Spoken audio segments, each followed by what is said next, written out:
دیکھیے اسلام میں جو 4 عبادات فرض کی گئی ہیں، جو 4 ارکان ہیں، ایک رکن تو ہے جس کا تعلق ہے عقیدے سے، کلمہ شہادت، اور 4 ارکان وہ ہیں جن کا تعلق عبادات سے، نماز، روزہ، حج اور زکوٰۃ۔ ان میں ایک عجیب قسم کی تقسیم ہے، مثلاً 1 2 جمع 2 کی تقسیم بنتی ہے۔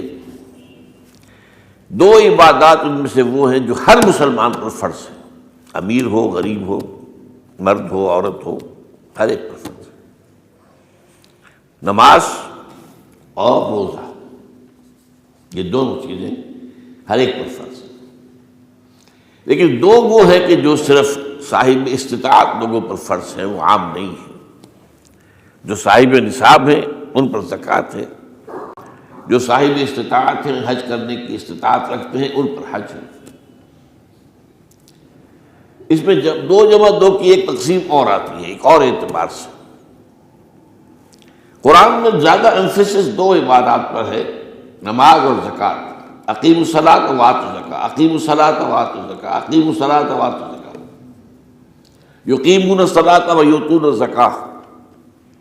یہ گویا کہ بندھا ہوا ہے ایک جوڑا، جبکہ یہ صورتحال جو ہے روزے کی بھی نہیں ہے اور حج کی بھی نہیں ہے۔ صلاۃ اور زکوٰۃ کا حکم بے شمار مرتبہ قرآن میں آیا، اور روزے کے سارے احکام ایک مقام پر سورہ بقرہ کے 23ویں رکوع کی 6 آیات میں سب کا سب بیان ہوگی۔ باقی تو بعض جگہوں پر اس کا صرف اس اعتبار سے تذکرہ ہے کہ اگر کوئی کفارہ ادا کرنا ہے اس کے لیے اتنے روزے رکھ لو، ورنہ یہ ہے کہ روزے کا اپنی جگہ پر مستقل بذات جو ہے وہ ذکر یا حکم موجود نہیں۔ اس اعتبار سے غور کیجئے، حج کا معاملہ بھی یہی ہے۔ وہ ایک تو یہ کہ سورہ آل عمران میں اس کی فرضیت کا ذکر آیا، وہ میں نے آیات آپ کو پڑھ کر سنائی ہیں، 2 آیات، ان پر ابھی گفتگو کریں گے۔ سورہ بقرہ کے 24ویں اور کچھ 25ویں رکوع میں کچھ اس کے مناسک بیان ہوئے، سورہ حج کے 4تھے رکوع میں اس کے مناسک بیان ہوئے، بس باقی پورے قرآن میں تو اس کا ذکر نہیں ہے۔ تو اس اعتبار سے فرق ہو گیا 2 جمع 2 کا۔ لیکن یہ جو جن کی اہمیت اس اعتبار سے کم ہو گئی ہے، اللہ تعالیٰ کی عجیب حکمت نظر آئی کہ ہماری جو 2 عیدیں ہیں وہ ان 2 عبادات کے ساتھ منسلک کر دی گئی۔ روزوں کے اختتام پر عید الفطر، حج کے ساتھ عید الاضحیٰ۔ تو گویا کہ ان 2 عبادات کی اہمیت میں اگر کسی درجے میں کوئی کمی محسوس ہوتی ہے قرآن مجید کے بیان کے حوالے سے، تو اس کی تلافی اس سے ہو جاتی ہے کہ عیدین ہماری 2 ہی عیدیں ہیں، 2 ہی تہوار ہیں، اور وہ ان 2 عبادات کے ساتھ جوڑ دیے گئے۔ اب آخری بات سمجھیے، 3 جمع 1 کی بھی ایک تفریق ہے۔ 3 عبادات وہ ہیں جو مؤقت ہیں صرف، یعنی معلق بالزمان، ان کا تعلق وقت کے ساتھ ہے، یہ نہیں کہ کسی خاص جگہ سے متعلق ہے۔ نماز ہر جگہ فرض ہے، ہاں البتہ اس کا وقت آئے گا، اگر سورج جو ہے نصف النہار سے ڈھلکے گا تو ظہر کا وقت ہوگا، اگر کسی وجہ سے اللہ تعالیٰ کی حکمت ہو کہ سورج وہیں کا وہیں کھڑا رہ جائے تو ظہر کا وقت آئے گا ہی نہیں، ظہر فرض ہوگی ہی نہیں۔ مغرب اسی وقت فرض ہوگی جبکہ سورج غروب ہو جائے، اگر کسی وجہ سے سورج غروب نہ ہو، اور کیا پتہ یہ ساری باتیں جو ہے قیامت کا جو زلزلہ آنے والا ہے اس میں یہ ساری ہی باتیں ہونے والی ہیں، سورج مغرب سے طلوع ہوگا یہ تو وضاحت کے ساتھ کہا گیا ہے، تو مغرب کا وقت نہیں آئے گا۔ اسی طریقے سے رمضان کا مہینہ آئے گا تو روزے فرض ہوں گے۔ اس حوالے سے یہ زمانے کا تعلق تو ہے لیکن کسی مکان سے کوئی تعلق نہیں۔ حج وہ ہے جس کے تقریباً تمام مناسک جو ہیں وہ ایک خاص مقام پر ادا ہوتے ہیں۔ آپ سفر کر کے جائیے، مکہ مکرمہ جائیے، اللہ کے گھر کا طواف کیجیے، پھر وہاں سے جو بھی روانگی ہوتی ہے یوم الترویہ 8 ذی الحجہ کو نکلیے اور جا کر منا میں قیام کیجیے ایک رات، پھر 9 کی صبح کو نکلیں عرفات جائیے، عرفات میں شام تک قیام رہے گا، لیکن مغرب کی نماز کے وقت کے بعد وہاں سے نکلیں گے، مغرب وہاں پڑھیں گے نہیں، وہ جا کر مزدلفہ میں پڑھی جائے گی عشاء کے ساتھ ملا کر، چاہے کتنی دیر ہو جائے۔ بہرحال یہ ساری چیزیں ایک خاص مقام کے ساتھ ہیں، منسلک ہیں، ہر جگہ پر یہ ادا نہیں ہو سکتا۔ اب اس میں دیکھیے حکمت نظر آ رہی ہے، چونکہ حج جو ہے ایک خاص جگہ پر ایک خاص مقام سے وابستہ ہے، اس کے ساتھ جو عید الاضحیٰ وابستہ کی گئی ہے، یہ گویا کہ حج ہی کے ایک رکن کو پھیلا دیا گیا ہے۔ قربانی جو مناسک حج میں بڑی اہمیت کی حامل ہے، اسے عام کر دیا گیا۔ تم مدینہ مکے تو نہیں پہنچ سکے ہو، لیکن یہاں پر قربانی کے اندر تو شریک ہو جاؤ۔ اور بعض مشابہتیں اور بتائی گئی ہیں کہ ذی الحجہ کا چاند طلوع ہو جائے تو اس کے بعد حجامت نہ کراؤ، ناخن نہ کاٹو، وہ جو کچھ بھی آپ کو معلوم ہے احرام کی کچھ پابندیاں ہوتی ہیں، ایک مشابہت کسی درجے میں، ٹھیک ہے ہم وہاں نہیں ہیں لیکن ان کے ساتھ ایک مشابہت پیدا ہو رہی ہے۔ تو قربانی در حقیقت جو ہے عید الاضحیٰ، وہ گویا کہ ایکسٹینشن ہے حج کی، کہ تمام عالم اسلام کے اندر جو ہے تمام مسلمان جہاں بھی کہیں ہیں وہ حج کے اس ایک منسک کے اندر شریک ہو جاتے ہیں۔ تو یہ میں نے چند باتیں تمہیداً عرض کی ہیں ان عبادات اربعہ کے بارے میں، ان کی جو ریلیٹیو حیثیت ہے ہمارے دین میں۔ اب آئیے حج کا معاملہ کیا ہے، وہ پورا ایک خاص علاقے سے متعلق ہے اور ایک خاص شخصیت سے متعلق ہے، یہ بھی نوٹ کر لیجیے۔ چنانچہ جو آیات میں نے آپ کو سنائی حج کے بارے میں، ان اول بیت وضع للناس للذی ببکۃ مبارکا وہدی للعالمین، یقیناً پہلا گھر جو بنایا گیا لوگوں کے لیے، یعنی اللہ کی عبادت کے لیے، کہ لوگ وہاں جمع ہوں اللہ کی عبادت کے لیے، وہ ہے جو بکہ میں ہے۔ بکہ اور مکہ یہ ایک ہی لفظ ہے،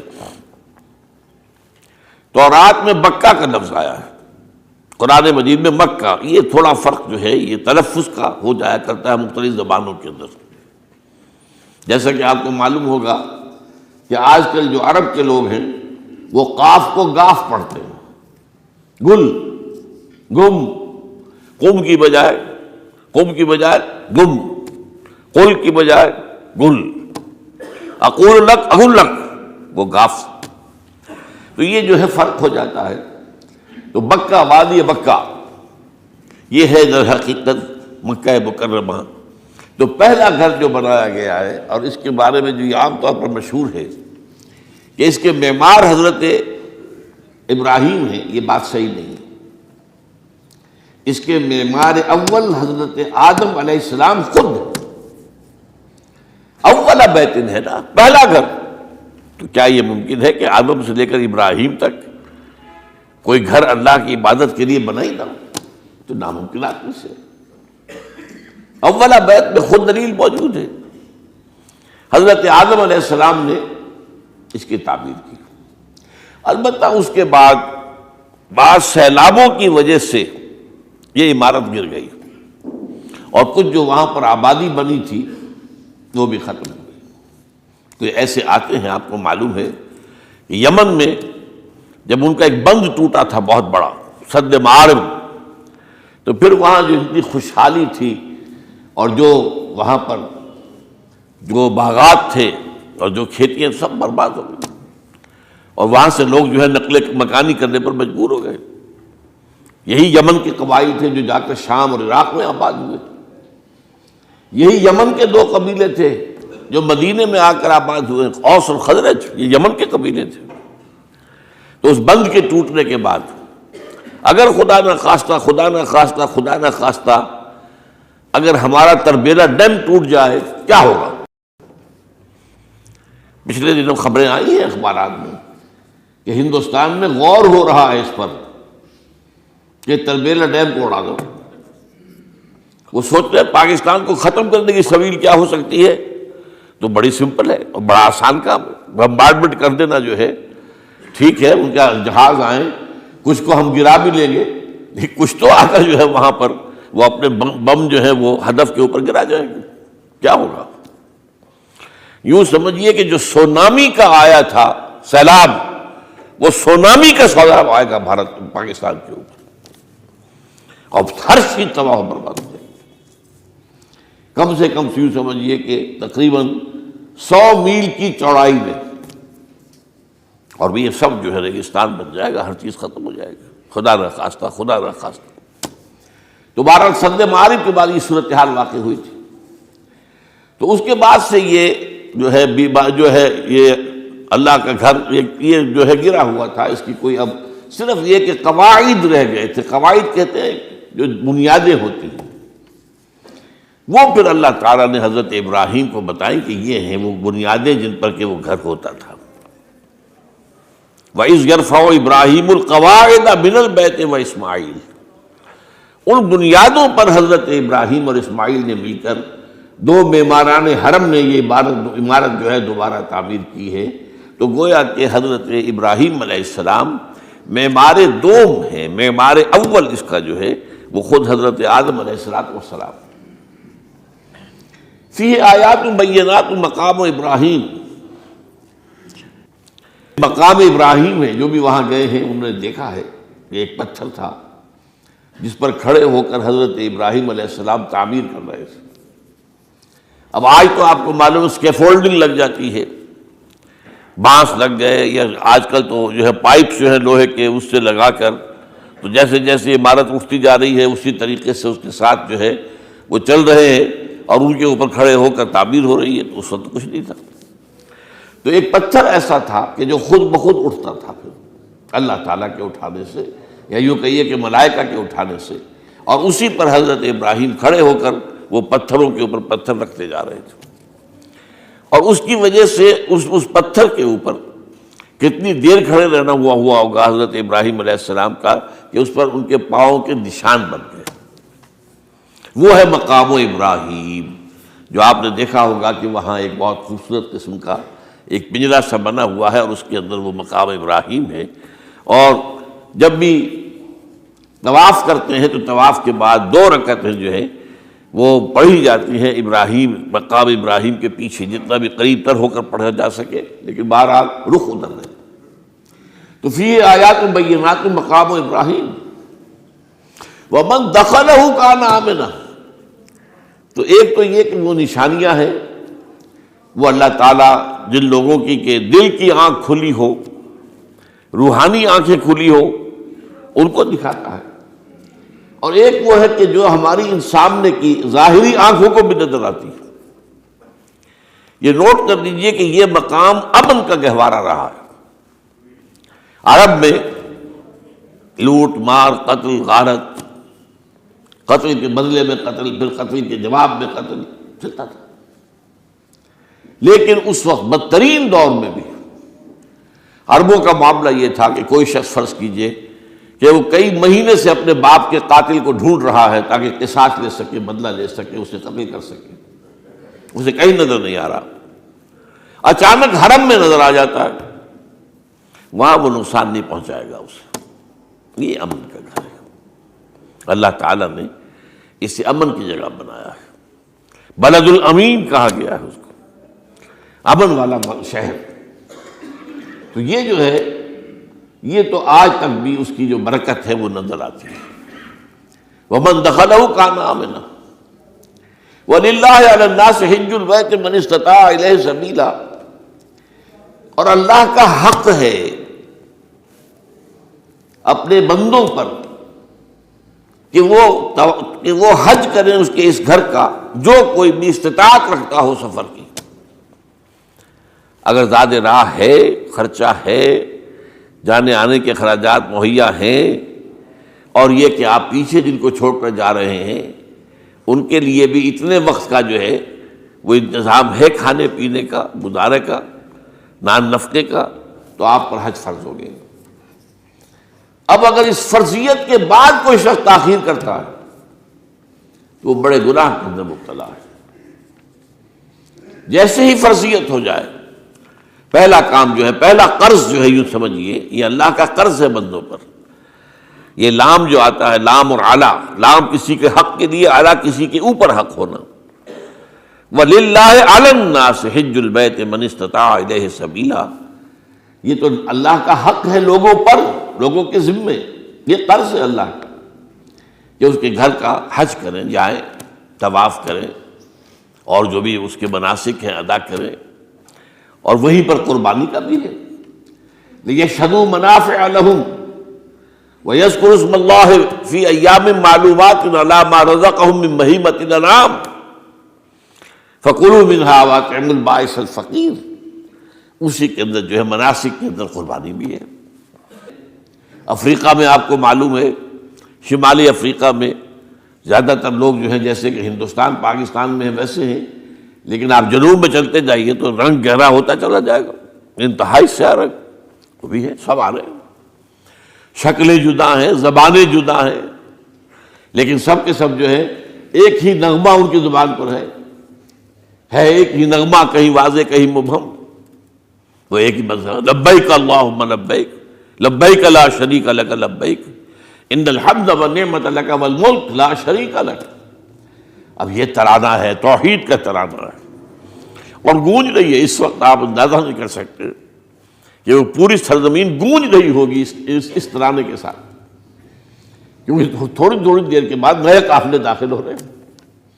ابھی ایک قافلہ جو ہے اس نے سعی مکمل کی ہے، اس میں شامل ہو گیا، بلکہ اس کے دوران ہی ابھی اس کا ختم نہیں ہوا کہ تیسرا قافلہ چلا رہا ہے۔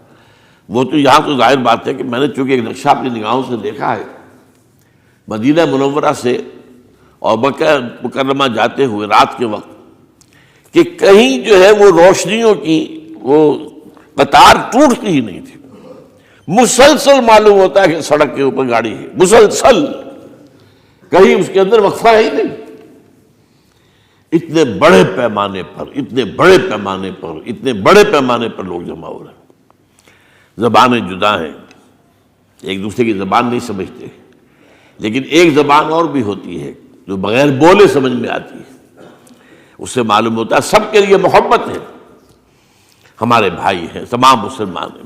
بعض کے اندر یہ محبت کا جذبہ زیادہ ہے۔ ترکوں میں انڈو پاکستان کے لوگوں کے لیے بہت محبت ہے۔ اب وہ بات جو نہیں کر سکتے، سمجھا نہیں سکتے، لیکن ان کی آنکھوں سے، ان کے انداز سے وہ محبت ٹپکی پڑتی ہے۔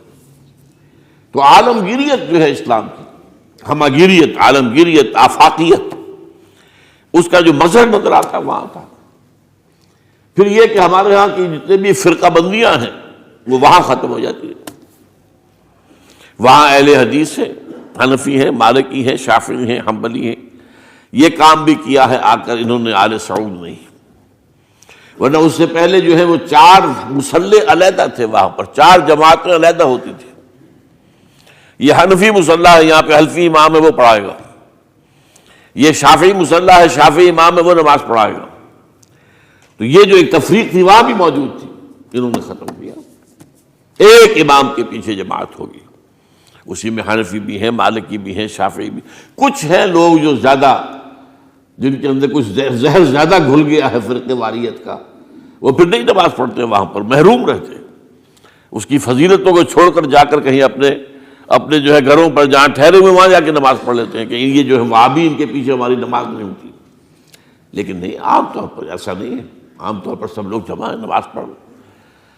اور ایک سب سے بڑا مشاہدہ جو ہوتا ہے، جو مجھے سب سے پہلے ہوا تھا پہلے حج میں، یہ 1962 کی بات ہے، تو میں نے محسوس کیا کہ یہ نماز کے اندر اختلافات جو ہیں اسلام مسلمانوں میں صرف اتنے ہیں کہ جس سے جماعت نہیں ٹوٹتی۔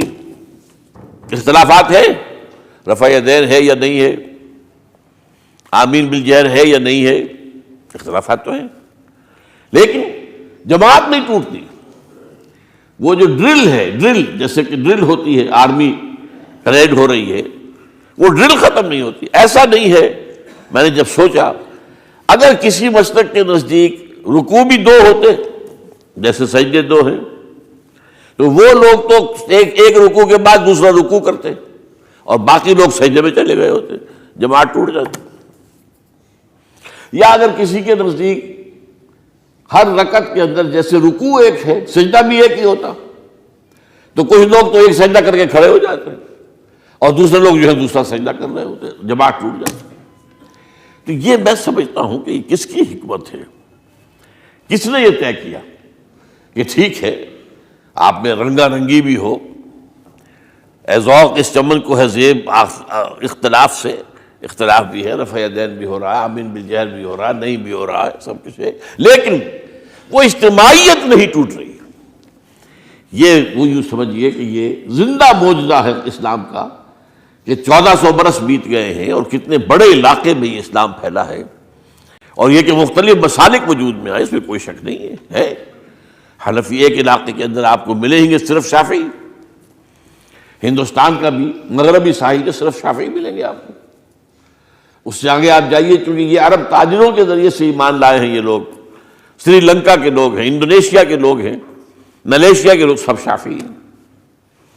ہندوستان میں چونکہ اوپر سے شمال سے آیا ہے اسلام، یہ ترکوں کے ذریعے سے آیا ہے، اور وہ کٹر حنفی تھے، یہاں حنفیت آئی ہے۔ ترک جو ہے کٹر حنفی، یہ ترکی تو تھے جو آئے تھے۔ یہ کون تھا؟ محمود غزنوی کون تھا؟ سبکتگین کون تھا؟ الپتگین کون تھا؟ بختیار کاکی کون تھا؟ قطب الدین بختیار، یہ کون تھے؟ سب ترک۔ اور ترک بھی کون؟ غلامان، خاندان غلامان یاد کیجئے۔ لیکن بہرحال ان کے ذریعے سے جو اسلام ان کے ساتھ آیا ہے وہ خالص حنفی اسلام تھا، کوئی حرج نہیں۔ وہاں جا کر سب جمع ہو جاتے ایک وحدت کے اندر۔ تو یہ چند مشاہدات وہاں کے ہوتے ہیں جو ہماری ظاہری آنکھوں کو بھی نظر آ جاتے ہیں، جس کا کہ قلب کے اوپر بڑا گہرا اثر پڑتا ہے۔ اب میں ایک موضوع لے رہا ہوں، یہ جو قربانی کا مسئلہ ہے، اس کے بارے میں ایک زمانے میں تو بہت منکرین حدیث کی طرف سے اس کے خلاف بڑی جو ہے ایک مہم چلی تھی کہ ختم کیا جائے اس کو۔ یہ خام خواہ جو ہے خرچ ہوتا ہے بہت بڑا، اور ضائع ہوتا ہے گوشت، اتنے بڑے پیمانے پر گوشت ہوتا ہے، کھایا نہیں جاتا۔ اچھا، ایک زمانے میں فریج بھی نہیں تھے، یہ بھی نہیں کہ آپ محفوظ کر دیں، گوشت ضائع بھی ہو سکتا تھا، اور بھی چیزیں جو ہے وہ گوشت کی وہ صحیح طور سے استعمال نہیں ہوتی تھی۔ تو اس کے اوپر بڑا پروپیگنڈا منکرین حدیث کا رہا کہ یہ جو ہے قربانی صرف حج کے موقع پر ہے۔ میں اس کی نفی کے لیے آج آپ کو بتا رہا ہوں کہ سورہ حج کے اندر جو 2 رکوع ہیں، ایک چوتھا ایک پانچواں، چوتھے رکوع میں بھی قربانی کا ذکر ہے، پانچویں میں بھی قربانی کا ذکر ہے۔ یہ ایک دم جو ہے ایک جگہ پر جو 2 طرح کی قربانیوں کا ذکر ہو رہا ہے، یہ کیوں ہو رہا ہے؟ چوتھے رکوع میں وہ مناسک حج کے ساتھ اس کا ذکر ہے، وہاں جو فرمایا گیا لِيَشْهَدُوا مَنَافِعَ لَهُمْ وَيَذْكُرُوا اسْمَ اللَّهِ عَلَىٰ مَا رَزَقَهُم مِّن بَهِيمَةِ الْأَنْعَامِ فِي أَيَّامٍ مَّعْلُومَاتٍ عَلَىٰ مَا رَزَقَهُم مِّن بَهِيمَةِ الْأَنْعَامِ فَكُلُوا مِنْهَا وَأَطْعِمُوا الْبَائِسَ الْفَقِيرَ۔ وہاں پہ قربانیاں دو، پھر اللہ کا نام لو، ان جانوروں پر جو اللہ نے تمہیں عطا کیے ہیں، ان جو معین دنوں کے اندر دو، فی ایام معلومات، اور پھر اس میں سے خود بھی کھاؤ، اور جو ہے جو جیسے صدقہ کا گوشت ہوتا ہے وہ نہیں ہے، وہ قربانی کا گوشت ہے، اس میں سے آپ خود بھی کھائیں اور غرباء کو کھلائیں، غریبوں کو دیں، مساکین کو دیں۔ تو یہ پورا حکم آ چکا چوتھے رکوع کے اندر۔ پانچواں رکوع پورا کا پورا جو ہے وہ عید الاضحیٰ پر ہے میرے نزدیک۔ یہی حکمت صوم کے بارے میں ہے کہ وہاں جب ایک حکم تکرار کر کے آیا کہ پہلے فرما دیا گیا فَمَنْ كَانَ مِنْكُمْ مَرِيضًا أَوْ عَلَىٰ سَفَرٍ فَعِدَّةٌ مِّنْ أَيَّامٍ أُخَرَ، اگر بیمار ہو کوئی اور یہ یا کہ سفر پر ہو تو وہ تعداد دوسرے دنوں میں پوری کرے۔ پھر کیا وجہ دوبارہ آ رہا ہے؟ شہر رمضان الذی انزل فیہ القرآن ھدی للناس وبینات من الھدی والفرقان فمن شہد منکم الشہر فلیصمہ ومن کان مریضا او علی سفر فعدۃ من ایام اخر۔ کیوں؟ یہ تو ادبی اعتبار سے یہ کلام کا عیب شمار ہوتا ہے، تکرار بلا کسی سبب کے، نہیں، سبب کے بغیر نہیں ہے۔ وہاں کیا تھا؟ وہاں ان 2 رعایتوں کے ساتھ تیسری بھی شامل تھی کہ اگر صحیح ہو اور مقیم ہو پھر بھی روزہ نہ رکھو تو ایک مسکین کو کھانا کھلا دو. یہ رعایت ختم ہوئی ہے رمضان کے روزے کے ساتھ.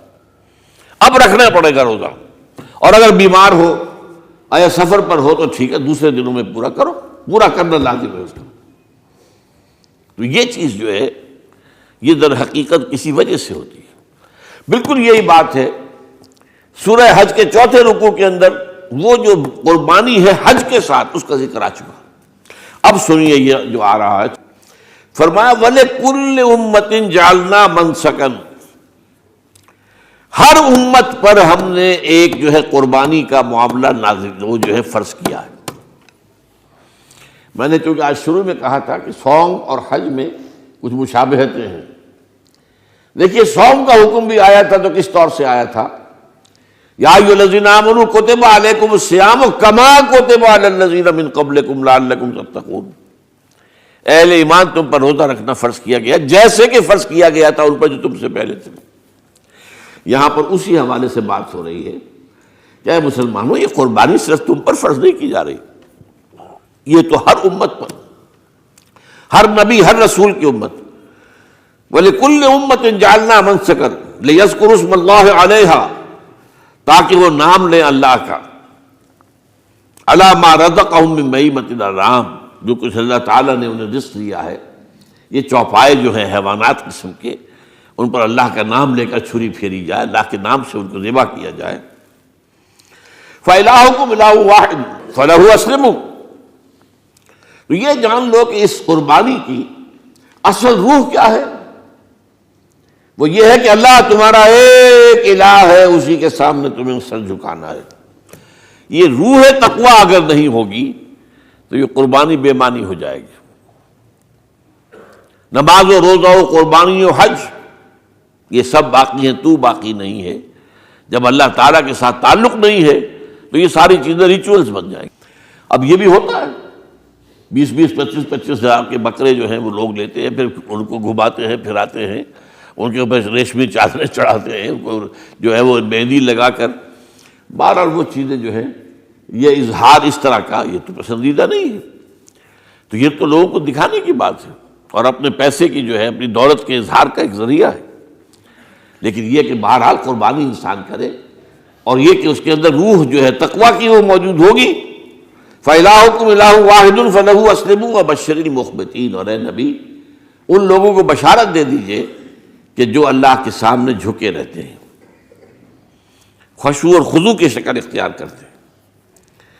الذین اذا ذکر اللہ وجلت قلوبہم، وہ لوگ کہ جب اللہ کا نام لیا جائے تو ان کے دل لرز اٹھتے ہیں. والصابرین علی ما اصابہم، اور صبر کرنے والے جبکہ اس چیزوں پر کہ جو اللہ کی طرف سے ان پر آ گئی ہوں، مصیبتیں کوئی تکالیف. والمقیم الصلاۃ، اور نماز کو قائم کرنے والے. ومما رزقناہم ينفقون، اور جو کچھ ہم نے انہیں دیا ہے اس میں سے خرچ کرنے والے. یہ ایک نظام ہے پورا کا پورا جو اس آیت میں بیان کر دیا گیا. اس کا ایک جز جو ہے وہ یہ بھی ہے وَلِكُلِّ أُمَّةٍ جَعَلْنَا مَنْسَكًا. یہ قربانی کا معاملہ جو ہے یہ بھی ہم نے ہر امت کے اوپر فرض کیا، ہر امت جو ہے اس کے اوپر لازم کیا گیا، اور اے مسلمانوں آج تم پر بھی لازم کیا جا رہا ہے. وَالْبُدْنَ جَعَلْنَاهَا لَكُم مِّن شَعَائِرِ اللَّهِ. اور یہ جو قربانی کے اونٹ ہیں، یہ خاص طور پر چونکہ عرب میں تو اونٹ کی قربانی ہوتی تھی، دوسرے جانور تو وہاں کم ہوتے ہیں، اور بہرحال ان کی قیمتی متاع بھی اونٹ ہے. وَالْبُدْنَ جَعَلْنَاهَا لَكُم مِّن شَعَائِرِ اللَّهِ. یہ اللہ تعالیٰ کے شاعر میں سے یہ اونٹ جو ہے یہ قربانی کا اونٹ ہے، یہ مکے لے جایا جا رہا ہے، یا یہ بکرے اور یہ مینڈے جو ہیں یہ قربانی کے ہیں، یہ وہاں جا رہے ہیں. تو یہ بھی گویا کہ ایک طرح سے اللہ کی نشانیاں بن جاتی ہیں. ان کے حوالے سے اللہ تعالیٰ کا ایک تصور اور اللہ تعالیٰ کے ساتھ ایک ذہنی رشتہ قائم ہوتا ہے. لیکن فیہا خیر، تمہارے لیے اس میں خیر ہے، بھلائی ہے. چنانچہ جب وہ جاتے تھے حج کے لیے تو جو بھی ان کے ساتھ دودھ دینے والا جانور ہے، قربانی کی نیت ہے لیکن دودھ جو ہے اس کا استعمال کر سکتے ہیں درمیان میں، اور بھی کوئی اگر ان کی کوئی چیزوں سے فائدہ اٹھانا ہو. لکم فیہا خیر. فاذکروا اسم اللہ علیہا، تو اب ان کا اللہ کا نام لو اس کے اوپر. صواف، صفیں باندھ کر وہ اونٹ کھڑے ہوتے ہیں اور ان کو نحر کیا جاتا ہے. آپ کو معلوم ہے ذبح نہیں ہوتا اونٹ، اتنا بڑا جانور ہے، گردن کتنی موٹی ہے، اس کا ذبح کرنا بڑا مشکل ہے۔ نہر کہتے ہیں اس کو۔ کھڑا ہے اونٹ اور ایک برچھا، چھوٹا سا برچھا ہے جو اس کے یہاں گردن کے، یہ جہاں آ کر دونوں ہنسلیاں ملتی ہیں وہاں پر مارا جاتا ہے، اور یہاں سے جو بہت بڑی وین ہے وہ در حقیقت ایورٹا، وہ جو ہے ختم ہوتا ہے، تو وہاں سے خون کا پھر فوارہ آتا ہے، اور اس کے بعد پھر وہ اونٹ کھڑا کھڑا وہ رفتہ رفتہ اس کا جب خون نکل جاتا ہے تو وہ کمزور ہو کر نیچے گر جاتا ہے۔ یہ نہر ہے۔